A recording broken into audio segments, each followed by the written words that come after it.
Are in the hospital after a chase ends in a fiery crash. This happened on the city's north side near 19th and Hampton. That family spoke with our Christina Van Zels earlier today, and they are sharing a message to Milwaukee tonight, hoping it'll save a life.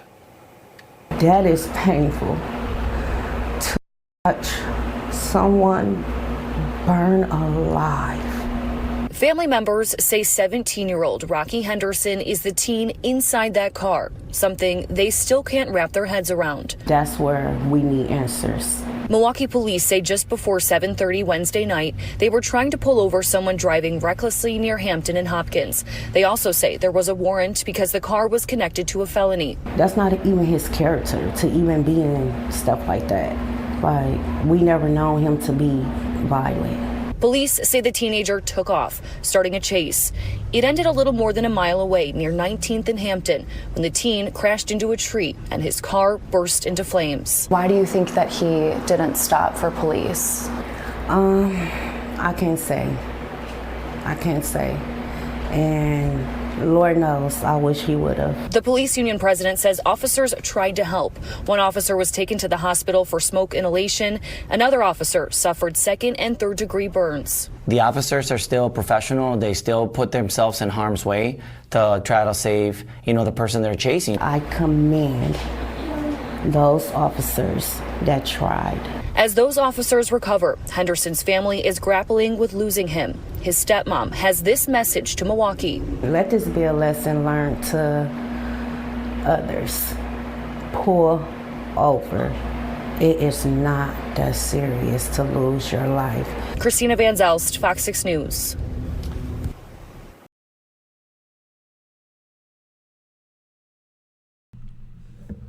What a very sad situation, and of course, my deepest sympathy goes out to the family. Me as a father of two boys myself, and even me, the way I act toward the police is, and I said this before in the video, is comply.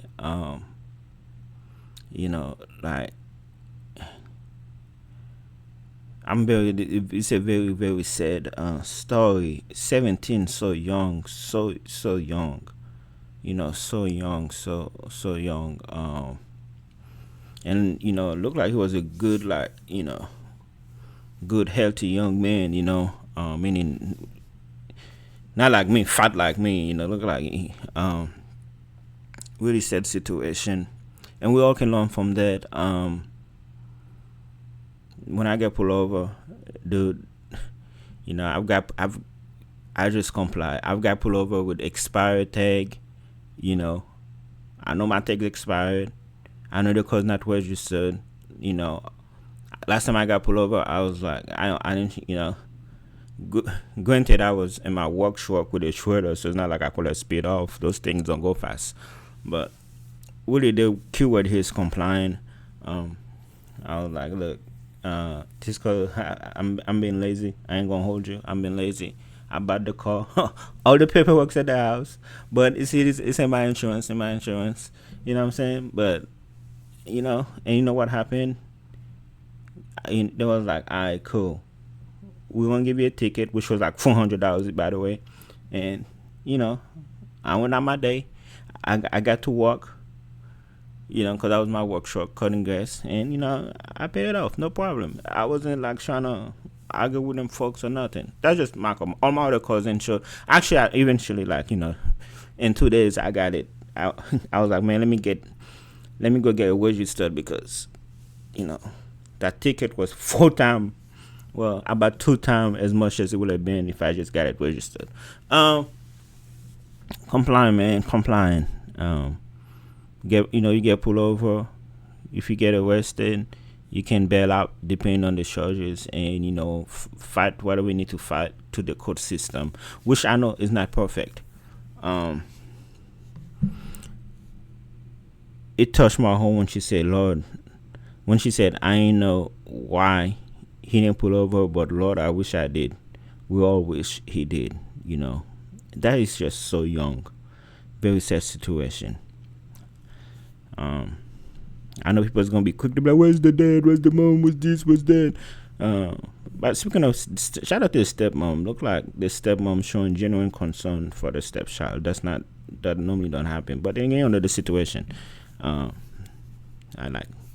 don't she mean his stepmom, etc. And we never know what somebody's going through. It is just our best as a father or a guardian to do the best that we can and to save these kids and trying to give them a good life. And even sometimes us doing all that, we still have to try to compete with the social media, peer pressure. A parent, before everybody go after the parents, a parent can be a good parent, and a child may be influenced by peer pressure,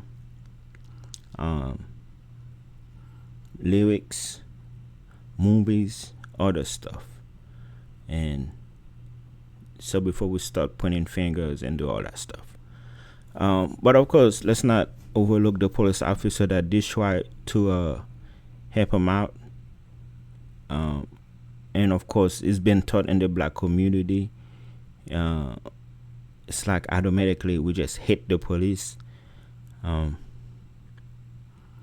Most of my interaction with police been good, except one, which wasn't too bad. She was just like really pressing me. I got pulled over like randomly. She claimed it was for a tinted window, and she just kept testing all my windows. And I got my windows tinted in a shop legally, because to avoid that problem. And then she was like, put the window down, put the window up, basically just trying to look inside the car, and I complied. Did I have to? Probably not.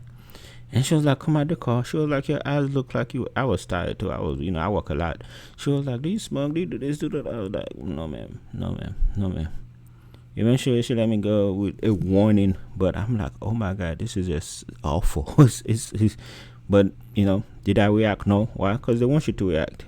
Well, the ones who trying to provoke you, that's what they want you to do. And, I'm glad I didn't take the bait, but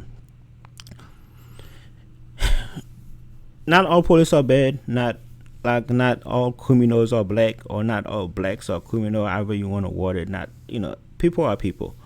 Are there bad cops? Yes. Are there good cops? Yes. You just never know. That's why when I get pulled over, I just wish for the best, because, the police can be like, hey, we found this in your car, and, it's over for me. So that's why I try not to give them people any reasons to make stuff. And even sometimes I will watch videos on YouTube where stuff get escalated real quick. I'm like, only if you just do what them people say. Now you are on live, not this and that happened, this and that. And I'm not making excuses. There are some situations from the video that I've been that I've seen where it's legitimate reason for extreme force, and there are situations where the person could have just complied, even if you have proof, deal with it. I guess where a lot of people messed up is, as soon as they say handcuff, they think, oh, I'm going to prison for life. Detain and arrest doesn't mean you're gonna go to prison for life. Well, depending on the crime, that could be it for you, where you cannot bail out. But there are some situations where they just, sad situation. Break my heart.